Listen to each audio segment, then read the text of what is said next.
Hello, and let's talk about India's role at the World Health Assembly. The WHO is the governing body of the World Health Organization. The 73rd Assembly was held on May 18th and 19th, and as you can guess, the major focus was on COVID-19. The US and some of its allies tried their best to blame China for the disease. The final resolution, however, did not name China or Wuhan and instead called for an independent probe into the origins and progress of the disease. There were many other developments too. Immunization was declared as a global public health good, but vaccines were not. This opens the door for vaccine firms to profit from the crisis, an outcome health activists have been warning against. Meanwhile, India was among the 10 countries elected to the executive board of the World Health Organization, and India's Health Minister Harshvardhan will be a chairman of the board for a year. However, at this World Health Assembly, India did not show much leadership, experts have pointed out. We talked to former Ambassador M.K. Bhadrakumar on this issue. Here's what he had to say. The position of India amid all this debate. So we have seen Prime Minister Modi has said that he's had conversation with some world leaders. But India has not occupied any of its traditional positions where it was a leader of the global south, or for that matter, in the BRICS countries have not come together in any meaningful way on this issue. So India is basically nowhere in the global discourse on this issue. Sadly, that is the truth. You have given an exact picture of what is happening. I will only add this to what you said, that not only that, India has ganged up with the United States. You may know that exactly 1 week ago, when this opinion was building up in the world community and the United States was getting very acutely conscious that it is being isolated, Pompeo took the initiative to at least to have a few people around the United States so that they don't feel lonesome. I think 5 countries or something like that joined this endeavor on COVID, specifically on COVID, cooperation on COVID. India was one of them.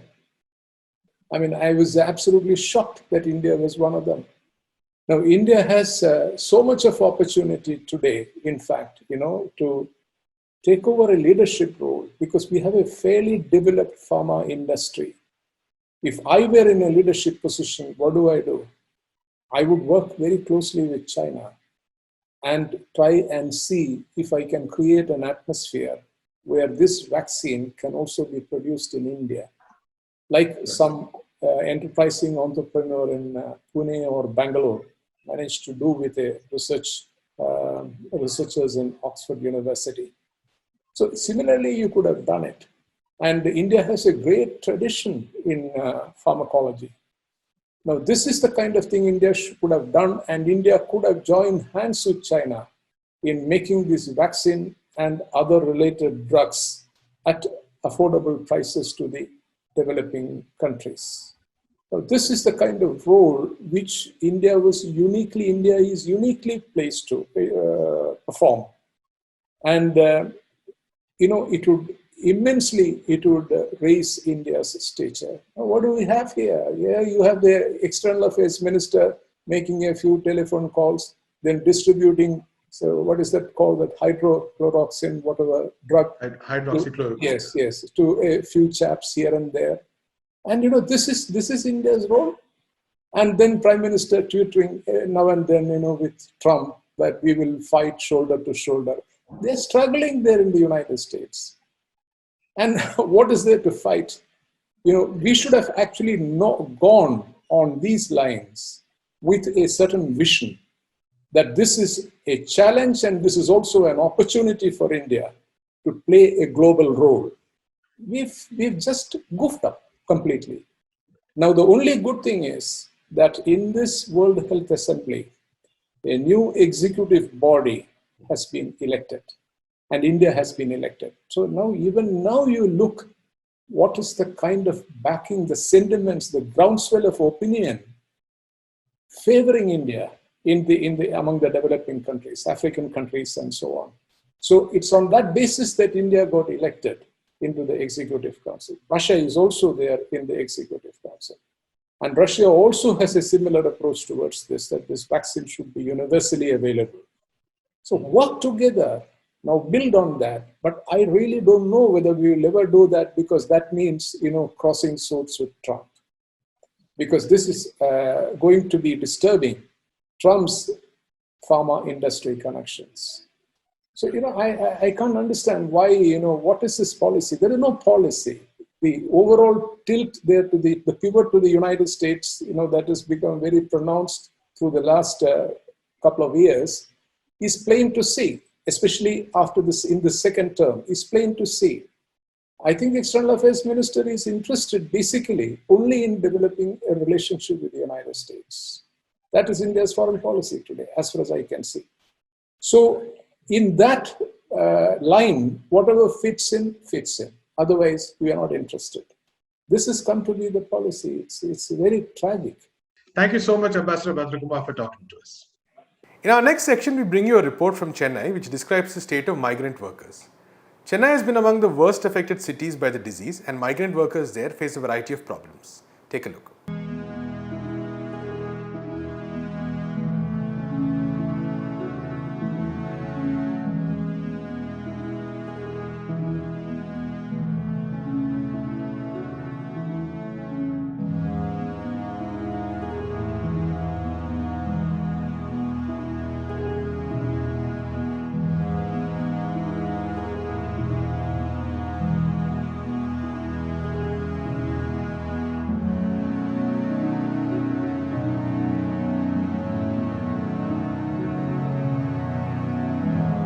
Ranjay बावरी है। हम लोग 15 लोग हैं इस जगह में, चेन्नई में कारोको address है। हम लोग कई दिन से यहाँ पे फंसे हुए हैं और लगभग 52 डेज हुआ है हम लोग यहाँ पे फंसे हुए हैं। यहाँ पर पैसा खाना ज़्यादातर नहीं मिल रहा है, बहुत प्रॉब्लम हो चुकी है। काम स्टार्ट हो चुका है लेकिन एक दिन के बाद वो 3 दिन बैठे रहने के पड़ चुका है हम लोगों को, लेकिन ऐसे तो नहीं चलेगा। इसलिए आप ट्रेन भी नहीं चालू है, घर जाने के लिए कोशिश कर रहे हैं। इसलिए कोई भी अगर हेल्प हो सके आप लोगों से, ये मैं विनती कर रहा हूँ। तमिलनाडु सरकार हम लोग का कुछ हेल्प कीजिए। खाना उना अच्छा से नहीं मिल रहा है, पेमेंट भी 2 मंथ से नहीं मिला है, कुछ हेल्प कीजिए। नमस्ते जी, मैं मदन कुमार महतो, मैं चेन्नई में फंस गया हूँ। चेन्नई को जो सरकार है हम लोग का प्लीज़ हेल्प कीजिए। हम लोग का बहुत दिक्कत में है, चेन्नई में फंस गया। हम लोग का खाना बना कुछ नहीं मिल रहा है, हम लोग बहुत प्रॉब्लम में है। लेकिन कंपनी चालू हुआ, लेकिन 4 दिन बाद एक दिन डिप्टी मिल रहा है, लेकिन हम लोग का 2 महीना से पैसा कुछ नहीं, हम लोग के पास बहुत दिक्कत में है। लेकिन आप लोग व्यवस्था कीजिए ताड़ाताड़ी, जल्दी से घर जाने का हम लोग का बहुत प्रॉब्लम है। यहाँ पर फंस गया हूँ 2 महीना से। Tamil Nadu has always been a major destination for migrant workers. It's been that way for almost a decade now. The bulk of the migrant workers come for construction activities, and most of them come from Odisha and Andhra Pradesh. And now it has expanded into manufacturing. There is a significant number of migrant workers in manufacturing, as well as in ancillary services of various kinds, from hospitality to hotels to tea shops to all kinds of work, including housekeeping and security services. So the volume of migrant workers has also increased, and also their geographical spread across Tamil Nadu. But even today, one can with certainty tell that the most of the migrant workers are located in the commercial and industrial hubs. So that is like Chennai and its surroundings, Coimbatore, Tirupur is a major draw because of the garment industry and the clothing industry there.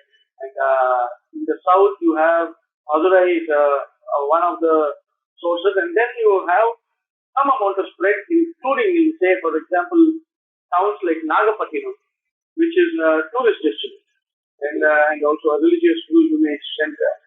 And you have a lot of migrants doing very, very petty jobs there, like own account work. So from being a very small pocket of labor around Chennai, migrants have come to basically man the entire production terrain of Tamil Nadu, which has become very, very increasingly starkly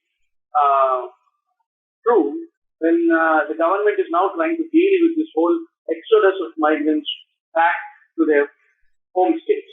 Because restarting industries, restarting economic activity seems to be much more difficult in the absence of migrants. Because I think the lockdown was also announced on Monday or Tuesday, and they had not been even paid for a week or 2 weeks before that because of the lack of jobs. So it was immediate. And the government had no clue what to do. Like both the central government and the state government had no clue what to do. And the next thing was the issue of rents that they were facing. Because in a couple of weeks, March became April, and the rents were due, and the workers were getting really troubled by the fact that there will be demands on rent. There were demands on rent, not as much, but there were demands on rent, and that was creating it. And thirdly, and the government had no answer to that. The government could put on these big rules saying no need to pay rent, etc. But this is not a very streamlined process where the government has actually any say. These are small house owners demanding rent from even weaker migrant sections. And it is all in the informal sector. So nobody has any records of it. Nobody knows who is demanding what. So effectively, the government couldn't do much even in that case. And wage payments for the lockdown period was another major issue. These workers were sitting not because of their own volition. It was not as if they had withdrawn from work. These people wanted work. They were guaranteed work. And yet, because of the government order, they didn't have work. And the companies couldn't pay for the lockdown period. Many companies refused to pay for the lockdown period. And that was another major thing. And eventually we come to the issue of transport back home, where still states like Tamil Nadu, also this is not an issue just of Tamil Nadu state. Like the central government is not very cooperative in this regard, wrangling about the price of trains, etc. The host, the native state, they are unprepared to receive large volumes of workers coming back from COVID-infected areas. And Tamil Nadu also is not very comfortable or willing to send these workers back because they want to restart businesses. So they are also drawing it out. And what it has amounted to is like thousands and thousands of migrant workers willing to take 1,000-kilometer journeys back to Jharkhand, Bengal, Odisha on foot. In this regard, I'm part of a COVID citizens fund for migrant laborers. We set up a helpline on the very first day of the lockdown because we anticipated this would happen. But we never thought that this would be in this scale. We would be called into work at this scale. So after a few weeks of this work of calling into migrant workers to find out what they want, etc., we thought that these needs to be consolidated and the government needs to be notified about what the needs of these workers are. So we did a survey, and one primary question in that was how many people want to return home. And we came up with our survey revealed that 95% of the workers wanted to go home. And starkly, even 75% of the workers wanted to go, even if they have jobs, even if jobs come back. Which means basically they were not trusting that the jobs will last, and they felt much more comfortable being back home in these trying times of COVID. And it is only natural to expect that people want to go back home in a crisis, especially where there is a lot of threat, both health-wise and financially in cities like Chennai. And another interesting part of the story was that over 63% of the workers had not been paid wages. Their wages were due. And around less than half of them were being demanded of rent, etc. So in this scenario, we kind of sent it out to the government. I don't know what effect it had. If we kind of immediately come up with some reactive path to it. But it revealed to us a vast threat for wage theft that has happened in the name of COVID. Because there was no reason why people should not have been paid wage for March. I understand the lockdown period, whether you want to pay the wage, not the wage, is a legal tangle, you don't have working capital, etc. But for March, people have worked. And many of them had not received. So this has resulted in over time, a lot of protests across various sites, and workers have also been protesting against the fact that some of them are not being allowed to go back. One, due to the lack of transportation. Two, because the contractors do not want them to leave. They want to restart businesses, and they think that by holding them back, they will have a large worker base from which to restart and ramp up business and construction activity. So this has created a lot of tension among the workers, and there have been a number of protests. So some of the major ones was in Kudankulam, where a major, well-established contractor like L&T was involved, counting at the drainage, and finally those workers have been sent home. Another case that we came about was L&W. L&W workers are now going back home, but L&W is another major contractor in construction activities. Workers were quite agitated for lack of wage payments and with the lack of transportation to go home. They had involved, like one group had decided to walk. They walked the wrong way, were caught by the police, put into camps, and another group got onto the streets, and there was major protests on the streets of Chennai.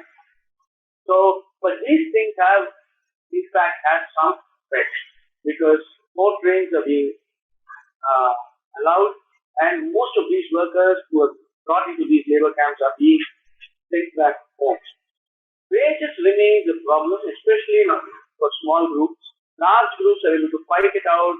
We are able to amplify their voice, put it out on the social media, and some amount of success is possible. But small groups, like 4, 5 people, working in hotels, working in shops that have now closed down. In fact, there is an IT company, Bay Area property developers, who have not paid wages. It's been a long-standing fight, and many of the 100-odd workers have not been paid wages.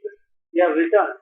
And now the Labour Department is insisting that for them to take these cases, they will have to wait till this COVID crisis is over because they don't have manpower to take up these cases. So, these have been the primary struggles for workers in this period, and it was also revealed in our survey.